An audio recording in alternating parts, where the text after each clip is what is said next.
back to the David67 Celtic News YouTube channel for today, Wednesday, the 6th of September. Lots of small stories coming out of Celtic and associated with Celtic, but no big news, which is to be expected given that we are in the international break and the transfer window for players coming into Celtic and Scotland has now closed. A couple of the other countries still have their transfer windows open, but Scotland's is now shut, and there appears to be no movement of any Celtic players unexpectedly away to countries such as Saudi Arabia. Today's video will just be going through those stories, chat regarding Kevin Kelleher, the Liverpool goalkeeper, who is said to be number one target for Celtic, either in the winter or the summer transfer window, as a long-term replacement for Joe Hart. And I'll also pop a couple of video links in the description for this video that relate to highlight reels and scouting reels for Kevin Kelleher. From now on, I'll be popping in any video links and scouting links, etc., into the description section to go with this video, to go with videos, or into the community section for videos, which avoids any possible problems with copyright from other YouTube users, which appears to be an issue sometimes. So, before we crack on with the update to news, please like and subscribe. Please try and boost the numbers up to 100. It would be wonderful if by the end of the international break and our next game against Dundee that we got the subscriber numbers up to 100. They have, since last Friday, gone up by 50%, which is wonderful, and so it would be lovely to see a few more subscribers day by day building upwards. Also, have a wee look at the fun trivia Celtic related question that I'll be popping into the community section after I complete this video. So, interesting story coming out of Carl Starfelt yesterday was that he says he left Celtic actually to move on to a more prestigious league, and so that is the reason he transferred to Celta Vigo, and it was not with an effort to be nearer to his partner Jacinta, who is now playing in Lisbon, Portugal, and apparently Starfelt's parents also live in Lisbon in Portugal as well. Brendan Rodgers in the press was talking about that was the reason Starfelt was moving on, was simply to be nearer his partner and his family. However, Starfelt clarified this yesterday, saying he was looking for a harder, more prestigious level of football. Either way, I wish Starfelt good luck in his new job, in his new club, rather, and I think Nawrocki and Lagerbielke are going to be good replacements for him. And in the interim, we also have Nat Phillips from Liverpool on loan. Also quite interesting to see that Celtic had been trying to loan the young Sevilla centre-back Kiki Salas in the transfer window just shut. However, Salas appears keen to remain playing for Sevilla in Spain, and apparently turned down numerous loan opportunities in the Spanish second division, and also with Red Bull Salzburg in Austria, as well as with Celtic.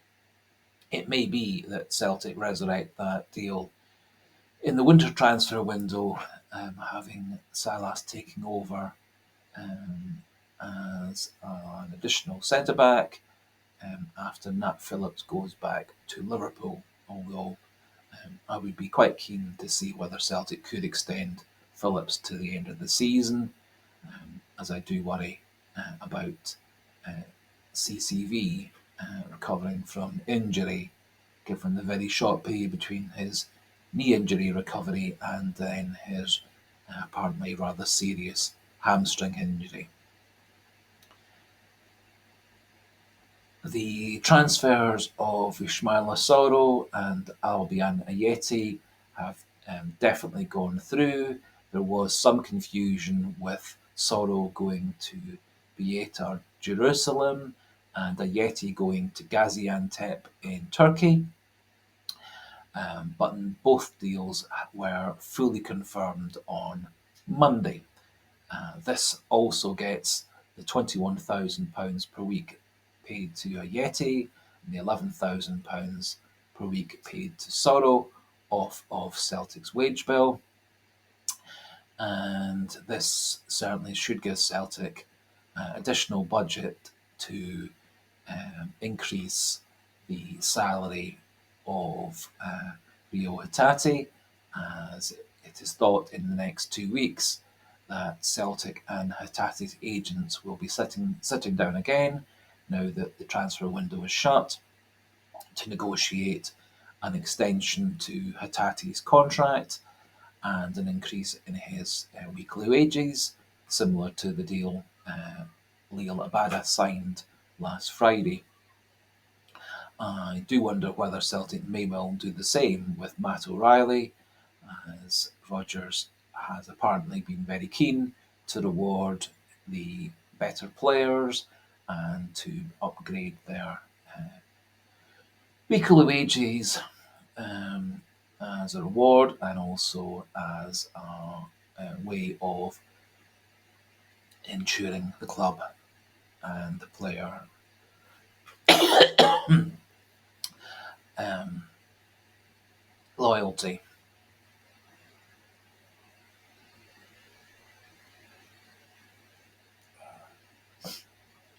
So, moving on to a couple of other topics. Um, Over the next few months, Celtic are said to be going to pursue negotiations with Liverpool regarding signing Kevin Kelleher. Kelleher apparently is very keen to come to Celtic. He has been back up at Liverpool for 2 or 3 years behind Alison Becker. He has always been excellent when he's come in to replace Allison in any cup matches or when he has been suspended or injured. Has Champions League experience, has cup final experience, and as well as full international experience. And so I think he would be an excellent replacement for Joe Hart and could well solve Celtic's goalkeeping problems for a good 10 to 15 years. The transfer fee was said to be previously 20 million, which would be rather pricey for Celtic. His weekly wages, according to sources on the internet regarding weekly wages for Liverpool, would suggest that he would be one of the better paid players at Celtic, um, rivaling Callum McGregor and CCV at the top of the table. However, I do think it would be worthwhile, and as I said, I've popped a couple of highlight reels, scouting reels, into the description for this video, which are available on YouTube. And having watched these, I think he is a great shot stopper, commands his box, quick off his line, good with his feet, able to play the sweeper keeper role. And I think from his background, he would love to play for Celtic, and apparently is keen now to leave Liverpool to become the established first choice keeper at top club, and Celtic is said to be at the top of his list. So Celtic may well be moving for Kelleher in the winter transfer window, or it may need to wait until the summer of 2024. Kelleher's contract at Liverpool doesn't run out till 2025, and so there is a couple of years left on his contract. On the same topic, both Joe Hart and Scott Bain's contracts expire at the end of this season. It had been thought that Scott Bain had signed an extension at Celtic, however, this appears not to be the case now, and both he and Joe Hart have their contracts run out next at the end of the season. Whether Celtic want to extend Joe Hart's contract now that he is 36 and will be 37 by the end of this current contract is less certain. I have to say that he had a good game against Rangers, looked less error prone, less shaky and scary as he had been in a couple of games early in the season.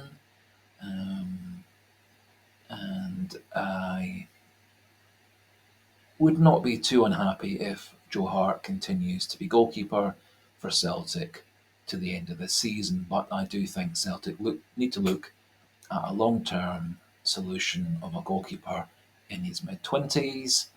Another option would be Andre Lunin, who plays for Real Madrid. He is the backup goalkeeper again at Real Madrid, having very briefly taken over when Thibaut Courtois suffered a rather significant injury. But Real Madrid immediately went out and loaned a goalkeeper back from Chelsea, who has gone in now as first choice.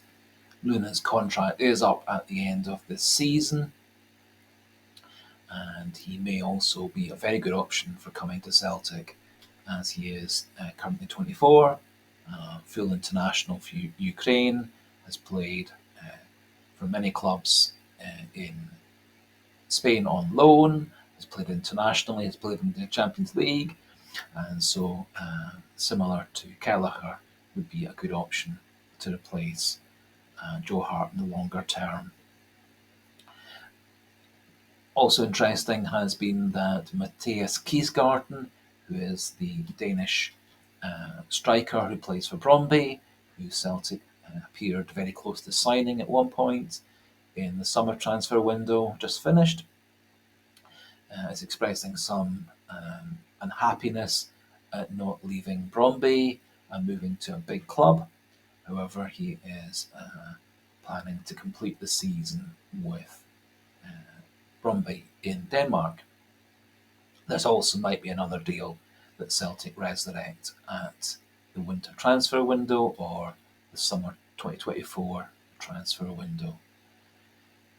The other position I think Celtic didn't reinforce well enough in the transfer window just finished was left back. Having a look at top quality left backs whose contract is up at the end of the season, who may be available at a slightly lower price in the winter transfer window, there were no major players that sprung to mind going through the rather extensive list who would be within Celtic's price range. It may well be that Celtic choose to wait out and see whether Quinton Merlin is available after the Paris Olympics, which was said to be the main reason he stayed in France, so that he was in prime position to be in the French Olympic squad. Just to finish off, as I was saying earlier, 20 of Celtic's first team squad are still at Celtic, having not gone away on international duty. Contrary to what I said yesterday, Lewis Palma has gone away to play for Honduras in a game, I think, which was against Jamaica. However, the bulk of Celtic's squad are staying at Lennox Town, which will allow the three goalkeepers to remain in full practice. Allows also Ralston, Johnston, Burnaby, and Taylor all to get further training for recovery from their minor injuries in case of Taylor and Johnson, and for all four of them to bed down better into Brendan Rodgers' variation on the Ange Postecoglou tactics. Also obviously gives Lagerbielka, Scales and Nat Phillips a chance to develop a partnership and an understanding. Also will allow Marco Tilio, Reo Hatate to regain fitness, and both should, all things being equal, be back ready for the Dundee fixture after the international break. And I am very keen, having seen Tilio in action for Melbourne and on various scouting reels via YouTube. I think he could be an excellent player for Celtic. Really good at driving into the box. Is rather left-footed, although is perfectly able to cross and pass right-footed, but is very speedy, very skillful at dribbling, great pace driving into the box, and is another option for Celtic through the middle if Kyogo is injured or being rested, or as a player coming off the bench to replace Kyogo. I think Tilio could be very interesting to see once he's fully fit, which he should be within the next 2 weeks, and see how he fits into Celtic's system. The controversy over the Kemar Roofe non-goal disallowed by VAR on Sunday rumbles on. Rangers apparently have written to the SFA. A couple of referees who do a podcast weekly criticising referees.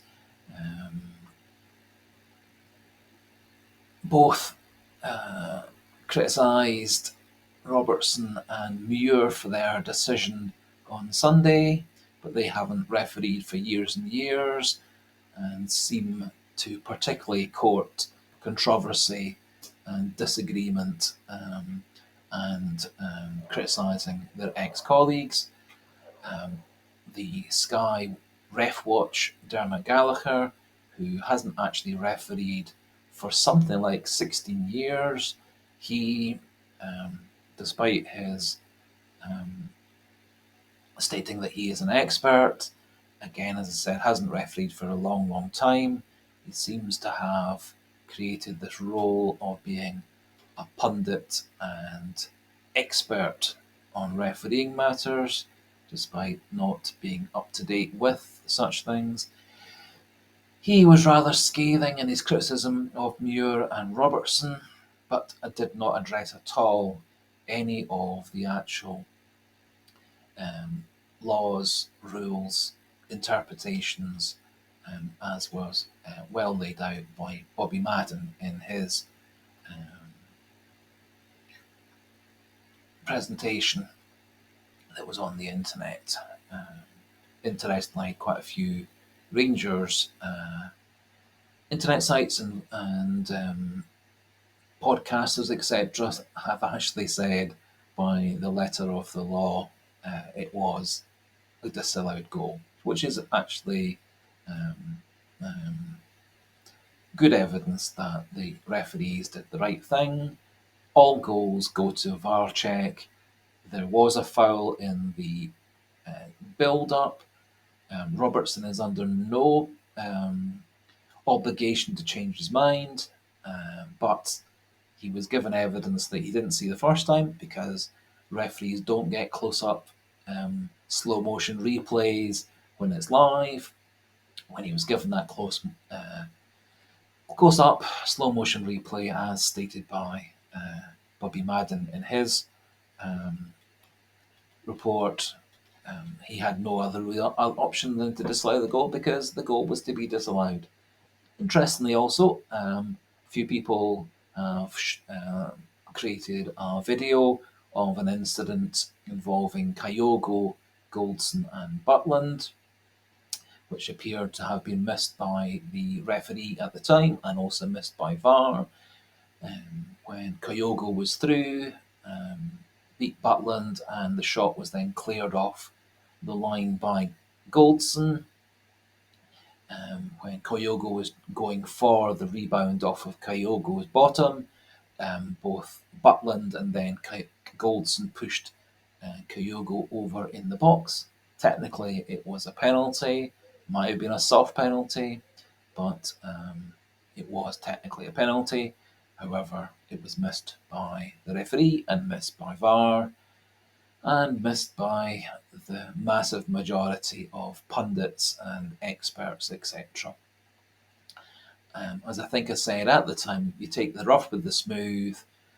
We took the rough with the smooth before VAR, when you take the rough with the smooth after VAR, because in the end, quite a few things really just come down to the opinion of the referee, come down to the opinion of the VAR referee. Some things are very much yes or no, or black and white. Quite a few things are kind of grey in the middle. One final piece of news is that the Celtic women are, as we speak, playing in their Champions League qualifier in Norway against Brøndby, and the winner of that then plays in a playoff on Saturday against the winner of Vålerenga against Minsk, with them. And just checking the up-to-date score in the Brøndby against Celtic Women's Champions League qualifier. After 1 hour, it's still 0-0. Looks like Celtic's women have been more on top, more shots on goal, more pressure. Looks like they've been the better team, but Brøndby, who are a powerful, experienced women's team in the European level, are holding on. I am planning to do an update of the women's team again this evening once this game is ended, and also a review of the women's team results so far. So, thanks for watching, thanks for listening today. Please like and subscribe. Do have a wee go at the just for fun Celtic quiz question in the community section. And so for today, goodbye, chat again tomorrow, and hail, hail. Yeah.